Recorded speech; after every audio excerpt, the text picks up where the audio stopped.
अब हम पढ़ेंगे अमेरिकी क्रांति की घटनाएं और परिणाम। जब द्वितीय कांग्रेस अधिवेशन हुआ था 10 मई 1775 को, तो द्वितीय महाद्वीपीय सम्मेलन की अध्यक्षता बोस्टन के एक धनी व्यापारी जॉन हैनकॉक ने की थी। सम्मेलन में टॉमस जेफरसन, बेंजामिन फ्रैंकलिन जैसे महान नेता थे। इसके अलावा सम्मेलन ने सेनाध्यक्ष के रूप में जॉर्ज वॉशिंगटन का चयन किया। इस पर एक इतिहासकार की टिप्पणी है कि इतिहास में ऐसे दुखद किंतु शिक्षाप्रद पृष्ठों की संख्या थोड़ी ही है जो ये प्रकट करते हैं कि इस प्रकार मतभेद की छोटी सी खाई के चौड़ी और गहरी हो जाने पर भूल की जाती रही। वास्तव में उस समय बुद्धिमत्तापूर्ण और सहानुभूतिपूर्ण राजनीतिज्ञता की आवश्यकता थी। हठी सम्राट जॉर्ज तृतीय और प्रधानमंत्री लॉर्ड नॉर्थ ने इन गुणों का नितांत अभाव था। उसके बाद अमेरिकी उपनिवेशों ने अपनी स्वतंत्रता की घोषणा की। 4 जुलाई 1776 को 13 बस्तियों ने अपनी स्वतंत्रता की घोषणा कर दी। उस घोषणा पत्र में कहा गया कि ब्रिटेन की सरकार ने अमेरिका के उपनिवेशों पर अत्याचार किए हैं, अतएव हम संयुक्त राज्य अमेरिका के प्रतिनिधि समस्त उपनिवेशों के नागरिकों के नाम से विश्व के सर्वोच्च न्यायाधीश से ये निवेदन करते हैं कि अब हम स्वतंत्र राज्य के निवासी हैं और इसके साथ ही वे इस समय ब्रिटिश सम्राट के प्रति निष्ठा से मुक्त हो चुके हैं तथा उनके और ब्रिटेन के मध्य अब किसी भी प्रकार का राजनीतिक संबंध शेष नहीं है और अब अपने युद्ध, शांति, किसी भी प्रकार के निर्णय को लेने के लिए स्वतंत्र है। और इसके अलावा जो इसकी प्रमुख घोषणा है, जिसको जो बाद में अन्य संघर्षों में भी प्रेरणा बनी, वो ये थी कि ईश्वर ने सभी मनुष्यों को समान बनाया है। ईश्वर ने उन्हें कुछ ऐसे अधिकार दिए हैं जिन्हें उनसे कोई नहीं छीन सकता। इन अधिकारों में जीवन, स्वतंत्रता और सुख के लिए प्रयत्न शामिल है। स्वतंत्रता की उद्घोषणा होने के बाद अमेरिका के फिलाडेल्फिया, बोस्टन और जगह पर स्वतंत्रता समारोह मनाया गया, उत्साह मनाया गया। अब जो युद्ध हुआ था अंग्रेजों और अमेरिका के बीच, उसकी मुख्य घटनाएं थी। तो सबसे पहले जो युद्ध हुआ था वो था बंकल हिल की लड़ाई। बंकल हिल की लड़ाई 1776 में हुई थी। इसमें विलियम हो, जो अंग्रेज सेना के सेनापति थे, उन्होंने जॉर्ज वॉशिंगटन को परास्त कर दिया और उन्होंने बंकर हिल पर अधिकार कर लिया। वॉशिंगटन ने इस समय अपने पत्र हमें उनका मिलता है जिसमें वो अपनी कठिनाइयों के बारे में लिखते हैं कि केवल कुछ ही सैनिकों के पास एक से अधिक कमीजें हैं, बहुतों के पास एक फटी हुई पुरानी कमीज है और बहुत के पास वह भी नहीं। अधिकांश जवान नंगे पांव है और उनके नंगे पैरों से बहते हुए रक्त द्वारा यह पता लगाया जा सकता है कि वे किधर गए हैं। इतना ही नहीं, उनके पास राशन भी पर्याप्त नहीं है। तो अमेरिका जो था वो ऐसी परिस्थितियों में युद्ध लड़ रहा था जहाँ वो कुछ भी उनके पास संसाधन नहीं थे, पर वॉशिंगटन जो थे वो उस समय भी डटे रहे। उन्होंने अपने सैनिकों का उत्साहवर्धन किया और अमेरिका को फिलाडेल्फिया खाली करना पड़ा क्योंकि ब्रिटेन सेना बढ़ रही थी। दूसरा जो युद्ध हुआ वो साराटोगा का युद्ध था जो 1777 में हुआ था और इस युद्ध में सबसे बड़ी परिणाम ये रहा, इस युद्ध में वॉशिंगटन ने जनरल ब्रुगोयन को हरा दिया जिससे कि युद्ध की दशा ही बदल गई। एक युद्ध जब अमेरिका जीत गया तो उसके पश्चात जो दूसरे देश थे उन्हें भी इस युद्ध में रुचि आने लगी। उन्होंने, फ्रांस जो था उसे सप्तवर्षीय युद्ध का बदला लेना था, इसलिए उसने अमेरिका को सहयोग के लिए प्रस्ताव भेजा और उनके बीच 6 फरवरी 1718 को समझौता हो गया, जिसकी शर्तें ये थी कि कोई भी राष्ट्र अलग से इंग्लैंड से शांति वार्ता नहीं करेगा। जब तक अमेरिकी बस्तियां पूर्ण रूप से स्वतंत्र नहीं हो जाती, युद्ध जारी रखा जाएगा। इस समझौते को कराने में मुख्य भूमिका जो थी वो बेंजामिन फ्रैंकलिन की थी और 1778 में फ्रांस भी युद्ध में कूद पड़ा। 1769 में स्पेन युद्ध में आ गया। उसने भी इंग्लैंड के खिलाफ युद्ध की घोषणा कर दी क्योंकि वह अपना जिब्राल्टर वापस पाना चाहता था। हॉलैंड ने 1780 में इंग्लैंड के खिलाफ युद्ध की घोषणा कर दी। इस प्रकार यूरोपीय देश जो थे वो धीरे धीरे इंग्लैंड के विरोध में हो रहे थे। रूस, डेनमार्क, स्वीडन आदि ने तटस्थता की नीति अपनाई और इंग्लैंड को हथियारों की सप्लाई बंद कर दी। इस प्रकार धीरे धीरे माहौल जो था वो अमेरिकी पक्ष में बनता गया। अब फ्रांस और स्पेन ने अपने 9 सैनिक जब उतार दिए तब इंग्लैंड के लिए परिस्थितियां और भी अधिक कठिन हो गई। अगर हम लास्ट युद्ध की बात करें जो कि यॉर्कटाउन का युद्ध था, जो सबसे महत्वपूर्ण था, वो 19 अक्टूबर 1781 को हुआ था। इस युद्ध में लॉर्ड कॉर्नवालिस, जो बाद में भारत के गवर्नर भी रहे थे, सफलतम गवर्नर, लॉर्ड कॉर्नवालिस जो थे वो परास्त हुए और वॉशिंगटन ने उनको हथियार डालने पर मजबूर कर दिया। इस युद्ध के बाद इंग्लैंड के प्रधानमंत्री लॉर्ड नॉर्थ ने कहा था, हे ईश्वर, सब कुछ समाप्त हो गया, और इस प्रकार ये युद्ध का अंत हुआ।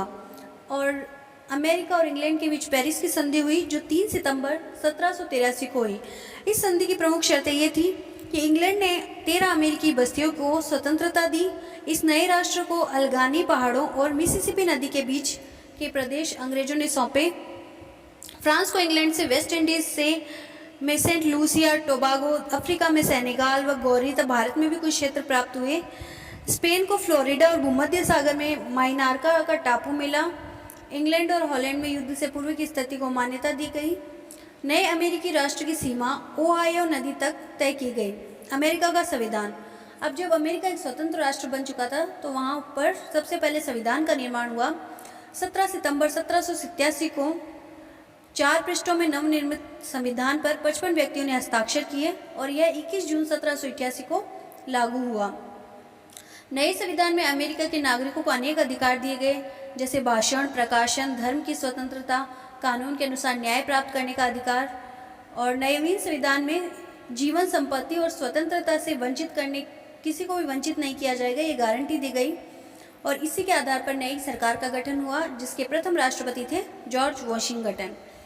अब सवाल उठता है कि इंग्लैंड जो इस समय तक अविजित था, उसको कोई परास्त नहीं कर सकता था, वो कैसे परास्त हुआ? तो अमेरिका में इंग्लैंड के पराजय के 3 कारण बने: प्रकृति, फ्रांस और जॉर्ज वॉशिंगटन। प्रकृति इस तरह से कि इंग्लैंड जो था वो अमेरिका से 3000 मील की दूरी पर स्थित था, और इंग्लैंड के जो कुछ बिग नेता थे, विलियम पिट है, एडमंड बर्क है, चार्ल्स फोकस है, इनकी जो सहानुभूति थी वो अमेरिकाओं के प्रति थी। जनरल गेज ने लंदन में भेजी एक रिपोर्ट में कहा था कि अमेरिकी उपनिवेशों को जीतने के लिए केवल 4 रेजिमेंट पर्याप्त होगी। इस प्रकार क्या हुआ कि इंग्लैंड समझ ही नहीं पाया कि अमेरिकी किस आधार पर या किस हद तक युद्ध के लिए तैयार है। अधिकतर लोग जॉर्ज तृतीय को अमेरिकी क्रांति के लिए उत्तरदायी मानते हैं, क्योंकि वह इसलिए भी जिम्मेदार था क्योंकि 1760 से लेकर जितने भी मंत्रिमंडल बने, वस्तुतः उनके पीछे वही काम कर रहा था। और अमेरिकी मामलों में जो मंत्री लॉर्ड जर्मेन थे, वो इंग्लैंड में बैठे बैठे युद्ध का संचालन कर रहे थे। उन सबको ये लग रहा था कि बहुत ही आसानी से वो अमेरिका को परास्त कर सकते, पर ऐसा नहीं था। जॉर्ज तृतीय था, उसने डिक्लेमेरी एक्ट बनाकर ये घोषणा की कि इंग्लैंड की संसद को अमेरिकी लोगों पर कर लगाने का अधिकार है। वहीं दूसरी ओर यह भी घोषणा की गई कि ऐसे कर लगाना अनुचित होगा। तो इस प्रकार जो उनका आर्थिक शोषण किया गया था, व्यापार प्रणाली थी, जातीय भेदभाव थे, शासन की दूषित एवं साम्राज्यवादी प्रवृत्ति थी, इन सब से अमेरिका में बहुत अधिक विद्रोह था, जिसको इंग्लैंड नहीं समझ पाया। दूसरा है फ्रांस। फ्रांस जो था, जब वो उपनिवेश के पक्ष में आ गया, खुले समर्थन में आ गया, तो उससे युद्ध की भूमिका ही बदल गई। ऐसा भी माना जाता है कि अमेरिका को भी इस युद्ध में लड़ने से पहले ये डर था कि वो जीतेगा या नहीं। उन्हें प्रारंभ से ही फ्रांस से मदद की आशा थी। जब फ्रांस इस युद्ध में आ गया तो यूरोप के अन्य देश जो थे वो भी खुलकर अमेरिका के समर्थन में आ गए। फ्रांस की नौसेना ने और फ्रांस द्वारा प्राप्त रसद और हथियारों ने अमेरिकी जीत में बहुत बड़ी भूमिका निभाई थी। तीसरा है जॉर्ज वॉशिंगटन। जॉर्ज वॉशिंगटन का कुशल नेतृत्व अमेरिका के स्वतंत्रता संग्राम में एक बहुत ही महत्वपूर्ण भूमिका रखता है। जॉर्ज वॉशिंगटन अपनी निष्ठायुक्त देशभक्ति, गंभीरता, बुद्धिमानी और नैतिक साहस के कारण युद्ध में प्रेरणापुंज बन गए। उनको रेफेवियस की उपाधि मिली थी क्योंकि वो समय पर कार्यवाही करते थे, किस समय किस तरह युद्ध करना है वो बहुत अच्छे से जानते थे। गोल्डविन स्मिथ ने वॉशिंगटन के बारे में लिखा है कि वॉशिंगटन का चरित्र, फोर्ज की घाटी में उसकी फौजों का व्यवहार और उच्च वर्ग की वफादारी, इस प्रकार कहा जा सकता है कि वॉशिंगटन उच्च लक्ष्य रखने वाला चरित्रवान नेता था। उसने कठिन से कठिन परिस्थितियों में भी कुशल नेतृत्व दिया। उसके नेतृत्व ने उपनिवेशवासियों के मन में विश्वास और साहस उत्पन्न किया, जिसके कारण उन्हें इस महान किंतु दुष्कर संघर्ष में अंतिम विजय प्राप्त हुई। अब क्रांति के स्वरूप के बारे में बात करें तो इसे भी अलग अलग रूपों में दिया जाता है। कई इतिहासकार कहते हैं कि एक सामाजिक आंदोलन था, कई कहते हैं कि यह सिर्फ और सिर्फ अंग्रेजों द्वारा स्वीकृत अधिकारों पर किए जाने वाले अतिक्रमण के विरुद्ध संघर्ष था। सामाजिक आंदोलन इसको मानते हैं जेम्सन के अनुसार ये केवल एक सामाजिक आंदोलन था। फ्रेडरिक टेन के अनुसार ये केवल और केवल एक अमेरिकी लोगों पर जो इंग्लैंड द्वारा उनके अधिकारों का अतिक्रमण किया जा रहा था उसके विरुद्ध संघर्ष था। पर अगर हम वास्तविकता में माने तो घटना के परिणाम ही उसके महत्व दिलाते हैं। इस दृष्टि से अमेरिकी वासियों का संघर्ष एक स्वतंत्रता युद्ध था। हालांकि ऐसा भी माना जाता है कि इस क्रांति में मुख्य योगदान मध्य वर्ग का था, और मध्य वर्ग की जो रुचि थी वो यहाँ तक ही थी कि उसमें आधे से अधिक वकील थे, तो जो संविधान बना वह पूर्ण रूप से जनतंत्र कायम नहीं कर पाया। जनसाधारण को मताधिकार से वंचित रखा गया, स्त्रियों, निग्रो और बहुत से श्वेतों को मताधिकार नहीं दिया गया। पर धीरे धीरे जैसे जैसे विकास होता गया अमेरिका में, उस क्रांति का प्रभाव हम बाद में देखते हैं। लिंकन थे जिन्होंने गुलामी से अमेरिका को आज़ाद दिलाई 90 वर्षों के पश्चात। इसके अलावा अगर हम कार्नवालिस के कथन पर ऐसे कहते हैं कि भाई सिर्फ ये सामाजिक मध्य वर्ग का आंदोलन था, तो स्वयं यॉर्क टाउन के युद्ध लड़ने वाले सेनापति कार्नवालिस ने कहा था कि अगर हम उत्तरी अमेरिका के सारे पुरुषों को मार भी दें तो भी वहाँ की स्त्रियों को जीतने के लिए भी हमें बहुत अधिक कठिन मेहनत करनी पड़ेगी। और इस कारण इस युद्ध का स्वरूप है, इसको हम स्वतंत्रता आंदोलन मानते हैं, जिसने बाद में उपनिवेशवाद और साम्राज्यवाद के विरुद्ध अन्य राष्ट्रों को भी प्रोत्साहित किया। और उसने यूरोप में क्रांतियाँ करवा दी थी, चाहे वो फ्रांस हो, चाहे आयरलैंड हो, प्रत्येक राष्ट्र में क्रांति हो चुकी थी। अमेरिकी क्रांति का महत्व। अमेरिकी क्रांति को नवयुग का प्रभात, नवयुग का संदेश आदि नामों से पुकारा जाता है। 1783 में संविधान के निर्माण हेतु फिलाडेल्फिया सम्मेलन में एकत्र 45 सदस्यों में से अधिकांश सदस्य केवल सरकार की सुरक्षा, गुलामों के व्यापार एवं भूमि में अभिरुचि रखते थे।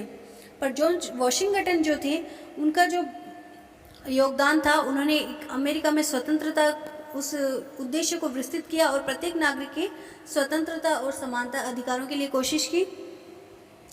प्रथम तो बाह्य क्रांति में मानी जाती है कि जिसका कारण था उपनिवेशों में ब्रिटेन के विरुद्ध विद्रोह किया गया, आर्थिक हित थे। लेकिन द्वितीय आंतरिक क्रांति थी, जिसका प्रयोजन स्वतंत्रता के पश्चात अमेरिका के भविष्य की रूपरेखा तैयार करना था।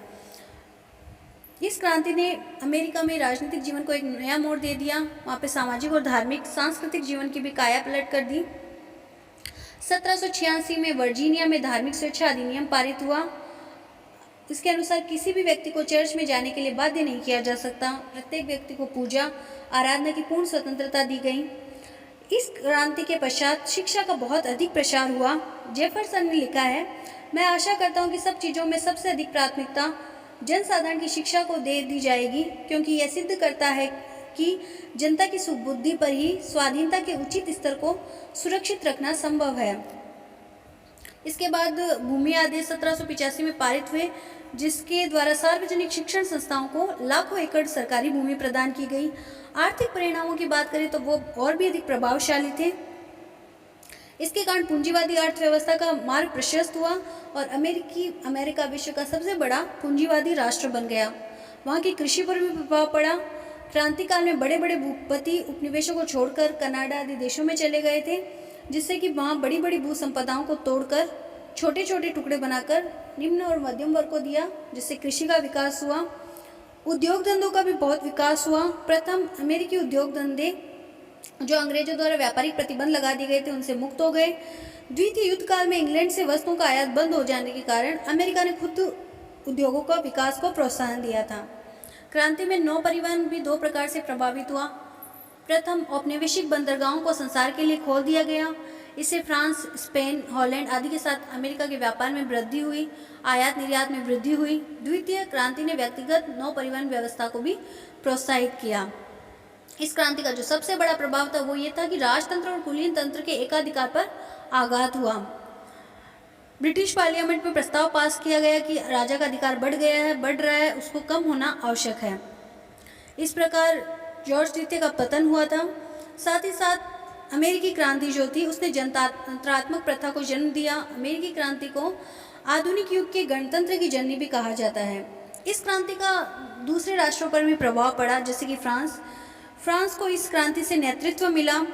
लाफायत विशेष रूप से अमेरिकी क्रांति की भावना से प्रभावित थे और फ्रैंकलिन जो थे वो भी विशेष रूप से प्रभावित थे। इतिहासकार हेज के अनुसार स्वतंत्रता की यह मशाल जो अमेरिका में जली और फलस्वरूप गणतंत्र की स्थापना हुई का फ्रांस में तीव्र प्रभाव पड़ा और फ्रांस की क्रांति की मार्ग की ओर प्रशस्त हो गया। इसके अलावा बात करें तो आयरलैंड जो था उसमें भी क्रांति हो गई। जो हॉरेस वॉलपोल इंग्लैंड प्रधानमंत्री थे इंग्लैंड के, उन्होंने संसद में कहा था कि आयरलैंड अमेरिका के लिए पागल हो रहा है। आयरलैंड सदियों से ब्रिटेन के अंतर्गत शोषित हो रहा था, तो अब उनमें भी यही मांगे उठने लगी कि टैक्स लगाने का अधिकार हमारा स्वयं का है, हमें भी स्वतंत्रता चाहिए। भारत पर भी अमेरिकी क्रांति का प्रभाव पड़ा था, जिससे भारत में भी क्रांतिकारियों को मार्ग प्रशस्त हुआ कि कैसे वो जीत सकते हैं। और अगर सबसे बड़ी हम प्रभाव की बात करें तो एक ये भी है कि 4 जुलाई 1776 को जो घोषणा हुई थी वही क्रांति का महत्व है, प्रभाव है कि स्वतंत्रता की घोषणा न केवल एक राष्ट्र की स्वतंत्रता की उद्घोषणा होनी चाहिए, अपितु 19वीं सदी में यूरोप के इतिहास में राजनीतिक दर्शन तथा क्रांतिकारी विचारों की भूमिका होनी चाहिए। इस घोषणा में जो कहा गया था कि प्रत्येक व्यक्ति को स्वतंत्रता का अधिकार है, ये आने वाले उपनिवेशवाद साम्राज्यवाद के खिलाफ ये आंदोलन बना। प्रत्येक व्यक्ति प्रतिनिधि के बिना कर नहीं देना चाहता था, जिसने भारत और अमेरिका, भारत में भी हम यही प्रभाव देखते हैं अमेरिकी क्रांति का। तो इस प्रकार वेबस्टर ने लिखा है कि अमेरिकी क्रांति विश्व के देशों, विशेषतः यूरोप के देशों की आंखें खोलने वाली घटना थी। इससे फ्रांस की राज्य क्रांति के लिए नेता प्रदान किए। अमेरिका का स्वतंत्रता संग्राम का महत्व इंग्लैंड के लिए चाहे जो कुछ भी हो या कुछ भी ना हो, परंतु विश्व के इतिहास में एक महत्वपूर्ण घटना थी। इस घटना ने नई दुनिया के एक नए युग को जन्म दिया और पुरानी दुनिया के लिए एक नए युग का मार्ग प्रशस्त किया।